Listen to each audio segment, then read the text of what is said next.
ಏನೋ ನನ್ನನ್ನೇ ಮೂರ್ಖ ಅನ್ಕೊಂಡಿದ್ಯಾ? ನನಗೆ ನಕಲಿ ನೋಟ್ ಕೊಟ್ಟು ಔಷಧಿಗಳನ್ನ ತಗೊಂಡು ಓಡೋಗ್ಬೇಕು ಅಂತ ಇದ್ಯಾ?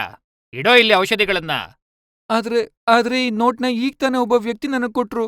ಆ ಮೋಸಗಾರ ನನ್ನ ಹತ್ರ ಇದ್ದ ಎಲ್ಲಾ ವಸ್ತುಗಳ್ನೂ ತಗೊಂಡ್ ಹೋದ. ಮತ್ತೆ ಅವಸರ ಮಾಡಿ ಈ ನಕಲಿ ನೋಟ್ನ ಕೊಟ್ಟು ಹೋಗಿದ್ದಾನೆ. ಈಗ ನಾನ್ ಏನ್ ಮಾಡ್ಲಿ? ಬಡ ಅನಾಥ ಮಕ್ಕಳ ದೀಪಾವಳಿ. ಶಿವಪುರ ಅನ್ನುವ ಹಳ್ಳಿಯಲ್ಲಿ ಅನುರಾಧ ಅನ್ನುವ ಬಡ ಮಹಿಳೆ, ಅವಳ ಇಬ್ರು ಮಕ್ಕಳು ಪ್ರವೇಶ್ ಮತ್ತೆ ಪಾರುಲ್ ಜೊತೆ ವಾಸವಿರ್ತಿದ್ಲು. ಅನುರಾಧ ಬುದ್ಧಿವಂತೆ ಮತ್ತು ಶಾಂತ ಸ್ವಭಾವದವಳಾಗಿದ್ಲು. ಅವಳು ಮಣ್ಣಿನಿಂದ ಪಾತ್ರೆಗಳು, ಮೂರ್ತಿಗಳನ್ನೆಲ್ಲ ಮಾಡಿ ಹಳ್ಳಿಯಲ್ಲಿ ಅದನ್ನ ಮಾರ್ತಿದ್ಲು. ಹಬ್ಬ ಹರಿದಿನಗಳಲ್ಲಿ ಅವಳು ಮಾಡಿದ ಮಣ್ಣಿನ ಮಡಿಕೆಗಳು, ಮೂರ್ತಿಗಳಿಗೆ ತುಂಬಾ ಬೇಡಿಕೆ ಇರ್ತಿತ್ತು. ಅದರಿಂದ ಅವಳಿಗೆ ಒಳ್ಳೆ ಸಂಪಾದನೆ ಕೂಡ ಆಗ್ತಿತ್ತು. ಈ ವರ್ಷದ ದೀಪಾವಳಿಗೂ ಕೂಡ ಅವಳಿಗೆ ಅದೇ ನಿರೀಕ್ಷೆ ಇತ್ತು. ಅಮ್ಮ, ಇದೇನ್ ಮಾಡ್ತಾ ಇದ್ಯಾ ನೀನು? ಅಮ್ಮ ಮನೆ ಮಾಡ್ತಿದ್ದಾಳೆ, ಕಾಣಿಸ್ತಾ ಇಲ್ವಾ? ಯಾರ್ ಮನೆ ಮಾಡ್ತಿದ್ಯಾ ಅಮ್ಮ? ನಮ್ಮನೆ ಅಂದ್ರೆ ನಮ್ಮೆಲ್ಲರ ಮನೆ ಮಕ್ಕಳೇ. ಅನುರಾಧಳ ಮಾತು ಮಕ್ಕಳಿಬ್ರಿಗೂ ಅಷ್ಟು ಅರ್ಥ ಆಗೋದಿಲ್ಲ. ಆದ್ರೆ ಇದು ತುಂಬಾ ಚಿಕ್ಕ ಮನೆ, ಇದ್ರಲ್ಲಿ ನಾವ್ ಹೇಗಿರೋಕ್ ಸಾಧ್ಯ? ಇದು ಆಟ ಆಡೋ ಮನೆ ಅಲ್ವಾ ಅಮ್ಮ? ಇದು ಆಟ ಸಾಮಾನಲ್ಲ, ನಮ್ಮನೆ ಮಕ್ಕಳೇ. ನೋಡ್ತಾ ಇರಿ, ಬರೋ ದೀಪಾವಳಿ ಒಳಗೆ ನಿಮ್ಗಿದೇ ತರ ಮನೆ ಮಾಡ್ಕೊಡ್ತೀನಿ. ಈ ಮನೆ ಹೇಗಿದೆ? ಸುಂದರವಾಗಿದೆ ಅಮ್ಮ. ದೀಪಾವಳಿ ಹಬ್ಬಕ್ಕೆ ಒಂದೇ ವಾರ ಉಳಿದಿತ್ತು. ಅನುರಾಧ ಹಗಲು ರಾತ್ರಿ ದೀಪಗಳನ್ನ, ಮಡಿಕೆಗಳನ್ನ ಮಾಡೋದ್ರಲ್ಲೇ ತೊಡಗಿದ್ಲು. ಆದ್ರೆ ದೇವರ ಲೆಕ್ಕಾಚಾರನೇ ಬೇರೆ ಆಗಿತ್ತು. ಅನುರಾಧ ಆ ಹಳ್ಳಿ ಮಧ್ಯೆ ಇದ್ದ ಒಂದು ಹೈವೇಯಲ್ಲಿ ಹೋಗ್ತಾ ಇರುವಾಗ ಕಾರು ಬಂದು ಡಿಕ್ಕಿ ಹೊಡೆದ್ಬಿಡ್ತು. ಅಣ್ಣ, ಅಮ್ಮನ ಹತ್ರ ಹೇಳಣ್ಣ, ನನ್ನ ಹತ್ರ ಮಾತಾಡೋದಿಕ್ಕೆ. ಅಮ್ಮ ಇನ್ಯಾವತ್ತೂ ಹೇಳೋದಿಲ್ಲ ಪಾರುಲ್. ಅದೇ ಯಾಕೆ ಅಣ್ಣ?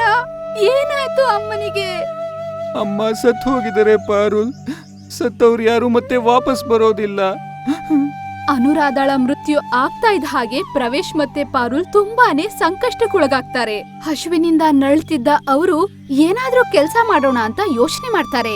ಅಣ್ಣ, ನಾವು ಅಮ್ಮಂತರ ಮೂರ್ತಿ, ದೀಪಗಳನ್ನ ಮಾಡಿ ಮಾರೋಣ. ನೀನ್ ಸರಿಯಾಗಿ ಹೇಳ್ತಾ ಇದೀಯ ಪಾರುಲ್. ಹೊಟ್ಟೆ ಪಾಡ್ಗೆ ಯಾವ್ದಾದ್ರೂ ಕೆಲ್ಸ ಮಾಡ್ಲೇಬೇಕಾಗತ್ತೆ. ಈ ಕೆಲ್ಸ ಗೊತ್ತಿರೋದ್ರಿಂದ ನಾವ್ ಆರಾಮಾಗ್ ಮಾಡ್ಬೋದು. ಪ್ರವೇಶ್ ಮತ್ತೆ ಪಾರುಲ್ ಈ ತರ ಮಾತಾಡ್ಕೊಳ್ತಾ ಇರುವಾಗ ಅವ್ರಿಗೆ ಜೋರಾದ ಸಿಡಿಲು, ಗುಡುಗಿನ ಶಬ್ದ ಕೇಳಿಸುತ್ತೆ. ಹೊರಗಡೆ ಬರೋ ಅಷ್ಟರಲ್ಲಿ ಜೋರಾಗಿ ಮಳೆನೂ ಬಂದ್ಬಿಡುತ್ತೆ. ಆ ಮಳೆಗೆ ಅಲ್ಲಿಟ್ಟಿದ್ದ ಎಲ್ಲಾ ಮಣ್ಣಿನ ವಸ್ತುಗಳು ಕರಗಿ ನೀರಾಗಿ ಆ ಮಳೆ ನೀರಲ್ಲಿ ಕೊಚ್ಚ ಹೋಗುತ್ತೆ. ಅದನ್ನ ನೋಡಿದ ಅವರು, ಅಣ್ಣ, ಅಮ್ಮ ಮಾಡಿದ ಎಲ್ಲಾ ವಸ್ತುಗಳು ಮಳೆಯಲ್ಲಿ ಕೊಚ್ಚೋಯ್ತು, ಇವಾಗೇನ್ ಮಾಡೋಣ? ನೀನೇನು ಚಿಂತೆ ಮಾಡ್ಬೇಡ ಪಾರುಲ್, ನಾನ್ ಮತ್ತೆ ಎಲ್ಲ ಮಾಡ್ತೀನಿ. ಮರುದಿನ ಬೆಳಿಗ್ಗೆ ಮಳೆ ನಿಂತು ಬಿಸಿಲು ಬರ್ತಾ ಇದ್ದ ಹಾಗೇನೆ ಅಣ್ಣ ತಂಗಿ ಇಬ್ರು ಮಣ್ಣಿನ ವಸ್ತುಗಳನ್ನ ಮಾಡೋದ್ರಲ್ಲಿ ತೊಡಗಿಸ್ಕೊಳ್ತಾರೆ. ಆ ಮಣ್ಣಿನ ವಸ್ತುಗಳನ್ನ ಮಾಡ್ತಾ ಮಾಡ್ತಾ ಪಾರುಲ್ನ ದೃಷ್ಟಿ ಅನುರಾಧ ಇವ್ರಿಗೆ ಕಟ್ಟಿಸ್ಕೊಡ್ಬೇಕು ಅಂತಿದ್ದ ಮನೆ ಮೇಲ್ ಬೀಳುತ್ತೆ. ಅವಳು ಅಣ್ಣನ ಹತ್ರ ಹೀಗೆ ಹೇಳ್ತಾಳೆ, ಅಣ್ಣ, ಅಮ್ಮ ಕನ್ಸ್ ಕಾಣ್ತಿದ್ದ ಆ ಮನೆ ನೋಡು, ನಮ್ಮಿಬ್ರು ಕೈಲಿ ಅದ್ ಕಟ್ಸೋದಿಕ್ಕಾಗಲ್ಲ ಅಲ್ವಾ? ನೋಡು, ಯಾವಾಗ್ಲೂ ಒಳ್ಳೆ ಮಾತಾಡ್ಬೇಕು. ಯಾಕೆ ಸಾಧ್ಯ ಇಲ್ಲ? ನೋಡ್ತಿರು, ಮುಂದಿನ ದೀಪಾವಳಿಗೂ ಮುಂಚೆನೆ ನಾನು ಈ ಕೆಲ್ಸನ ಮಾಡ್ ಮುಗ್ಸಿರ್ತೀನಿ. ಅರ್ಥ ಆಯ್ತಾ? ಹಾಗಾದ್ರೆ ಅಮ್ಮ ನೋಡಿ ಖುಷಿ ಪಡ್ತಾಳೆ ಅಲ್ವಾ ಅಣ್ಣ? ಹಾ, ಈಗ ಸುಮ್ನೆ ಕೆಲ್ಸ ಮಾಡು. ಹೀಗ್ ಹೇಳಿ ಪ್ರವೇಶ್ ತನ್ನ ಕೆಲ್ಸನ ಮುಂದುವರಿಸ್ತಾನೆ. ಅಣ್ಣ ತಂಗಿ ಇಬ್ರು ಸೇರ್ಕೊಂಡು ದೀಪಾವಳಿ ಬರೋದಕ್ಕೆ ಮುಂಚೆನೆ ದೀಪಗಳನ್ನ, ಮೂರ್ತಿಗಳನ್ನ ತಯಾರ್ ಮಾಡ್ತಾರೆ. ಆದ್ರೆ ಅವ್ರು ತಯಾರ್ ಮಾಡಿರುವ ದೀಪಗಳಲ್ಲಿ, ಪಾತ್ರೆಗಳಲ್ಲಿ, ಮೂರ್ತಿಗಳಲ್ಲಿ ಯಾವೊಂದು ಕೂಡ ಸರಿಯಾದ ಆಕಾರದಲ್ಲಿರಲ್ಲ. ಆದ್ರೂನು, ಅಣ್ಣ, ಎಲ್ಲ ವಸ್ತುಗಳು ಎಷ್ಟು ಸುಂದರವಾಗಿ ಕಾಣಿಸ್ತಾ ಇದೆ, ನೋಡ್ತಾ ಇರು, ಮಾರ್ಕೆಟ್ ಅಲ್ಲಿ ಎಲ್ಲ ಖಾಲಿ ಆಗ್ಬಿಡುತ್ತೆ. ನಾನ್ ಮಾಡಿದೀನಿ ಅಂದ್ಮೇಲೆ ಚೆನ್ನಾಗೇ ಬಂದಿರುತ್ತೆ. ಮತ್ತೆ ಇದನ್ನ ಮಾರೋದಿಕ್ ಹೋದಾಗ ಒಂದು ಕೂಡ ಉಳಿಯೋದಿಲ್ಲ. ನಾನೊಬ್ಬ ಒಳ್ಳೆ ಕಲಾಕಾರ, ಗೊತ್ತಾ?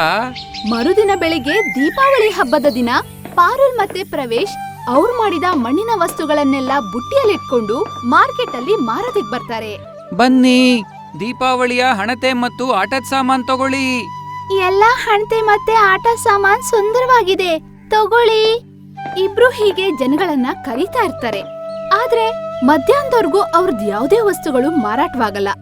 ಆಗ ಇದ್ದಕ್ಕಿದ್ದಂಗೆ ಪಾರುಲ್ ನಡ್ಗೋಕ್ ಶುರು ಮಾಡ್ತಾಳೆ. ಅಣ್ಣ, ಇಡೀ ದೇಹ ನಡುಗ್ತಾ ಇದೆ, ಚಳಿ ಆಗ್ತಾ ಇದೆ. ಪ್ರವೇಶ್ ಪಾರುಲ್ನ ಮುಟ್ತಾ ಇದ್ದ ಹಾಗೆ ಅವನ್ಗೆ ಆಶ್ಚರ್ಯ ಆಗುತ್ತೆ. ಅಯ್ಯೋ, ನಿನ್ಗೆ ಜ್ವರ ಬಂದಿದ್ಯಲ್ಲ ಪಾರುಲ್? ಹೌದಣ್ಣ, ಬೇಗ ಏನಾದ್ರೂ ಮಾಡು, ನಾನು ಸತ್ತೋದ್ರೆ ನೀನ್ ಒಬ್ನೇ ಆಗ್ಬಿಡ್ತೀಯ.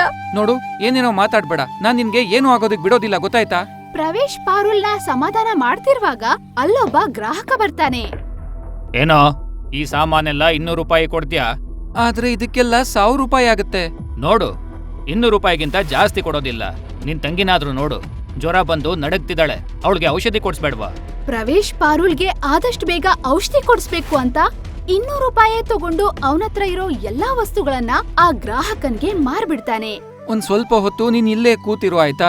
ನಾನ್ ಹೋಗಿ ನಿನ್ಗೆ ಔಷಧಿ ತಗೊಂಡ್ ಬರ್ತೀನಿ. ಬೇಗ ಬಾ ಅಣ್ಣ. ಹಾ, ನಾನ್ ಆದಷ್ಟು ಬೇಗ ಬರ್ತೀನಿ. ಹೀಗ್ ಹೇಳಿ ಪ್ರವೇಶ್ ಔಷಧಿ ತರೋದಿಕ್ಕಂತ ಮೆಡಿಕಲ್ ಶಾಪ್ ಹೋಗ್ತಾನೆ. ಅಲ್ಲಿ ಔಷಧಿ ತಗೊಂಡ್ಮೇಲೆ ತನ್ನ ಹತ್ರ ಇದ್ದ 200 ರೂಪಾಯಿನ ಅಂಗಡಿಯವನು ಕೊಡ್ತಾನೆ. ಆದ್ರೆ ಏನೋ ನನ್ನನ್ನೇ ಮೂರ್ಖ ಅನ್ಕೊಂಡಿದ್ಯಾ? ನನಗೆ ನಕಲಿ ನೋಟ್ ಕೊಟ್ಟು ಔಷಧಿಗಳನ್ನ ತಗೊಂಡು ಓಡೋಗ್ಬೇಕು ಅಂತ ಇದ್ಯಾ? ಇಡೋ ಇಲ್ಲಿ ಔಷಧಿಗಳನ್ನ. ಆದ್ರೆ ಈ ನೋಟ್ನ ಈಗ ತಾನೇ ಒಬ್ಬ ವ್ಯಕ್ತಿ ನನಗ್ ಕೊಟ್ರು. ಆ ಮೋಸಗಾರ ನನ್ನ ಹತ್ರ ಇದ್ದ ಎಲ್ಲಾ ವಸ್ತುಗಳನ್ನೂ ತಗೊಂಡ್ ಹೋದ. ಮತ್ತೆ ಅವಸರ ಮಾಡಿ ಈ ನಕಲಿ ನೋಟ್ನ ಕೊಟ್ಟು ಹೋಗಿದ್ದಾನೆ. ಈಗ ನಾನ್ ಏನ್ ಮಾಡ್ಲಿ?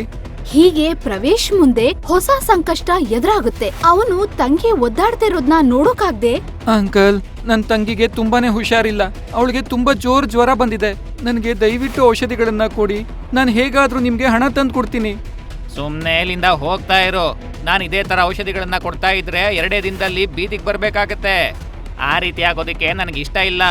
ಪಾರುಲ್ಗೆ ಔಷಧಿ ಸಿಗದೆ ಇರೋದ್ರಿಂದ ಪ್ರವೇಶ್ಗೆ ತುಂಬಾ ದುಃಖ ಆಗುತ್ತೆ. ಅವನು ನಿರಾಶನಾಗಿ ಅಲ್ಲಿಂದ ವಾಪಸ್ ಹೊರಡ್ತಾನೆ. ಅಲ್ಲೊಂದು ಮನೆ ಮುಂದೆ ಹೋಗ್ತಾ ಇರುವಾಗ, ಏನಪ್ಪ ಕೆಲ್ಸ ಮಾಡ್ತೀಯಾ?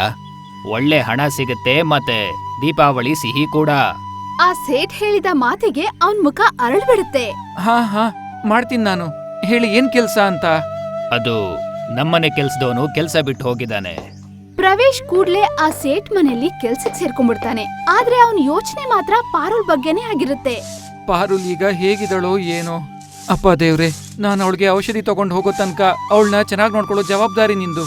ಹೀಗೆ ಪಾರುಲ್ ಬಗ್ಗೆ ಯೋಚನೆ ಮಾಡ್ತಾ ಪ್ರವೇಶ್ ಕಿಟಕಿಯಿಂದ ಹೊರಗ್ ನೋಡ್ತಾನೆ. ಅವನ್ಗೆ ಆಶ್ಚರ್ಯ ಆಗತ್ತೆ. ಅಲ್ಲಿ ಸೇಠ್ನ ಮಗ ಆಡ್ತಾ ಇರುವಾಗ ಅವನ್ ತಂಗಿ ಹತ್ರ ದೊಡ್ಡ ಬಾಂಬ್ ಇಟ್ಟು ಬೆಂಕಿ ಹಚ್ಚಿಬಿಡ್ತಾನೆ.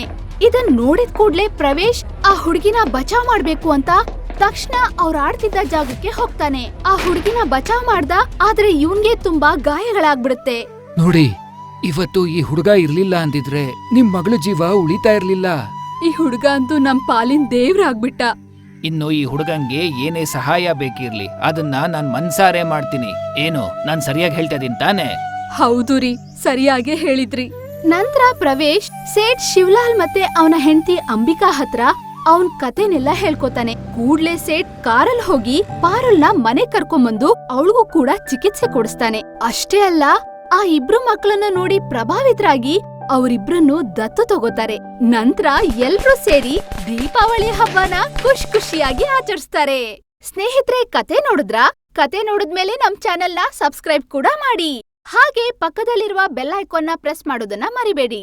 ಯಾಕೆಂದ್ರೆ ಹೊಸ ವಿಡಿಯೋ ಅಪ್ಲೋಡ್ ಆಗ್ತಿದ್ದ ಹಾಗೆ ನೋಟಿಫಿಕೇಶನ್ ನಿಮ್ಗೆ ತಕ್ಷಣ ಸಿಗುತ್ತೆ. ಮತ್ತೆ ಸಿಗೋಣ ಮುಂದಿನ ಕಥೆಯೊಂದಿಗೆ. ಬಾಯ್ ಬಾಯ್. ಕಪ್ಪು ಟಿವಿ.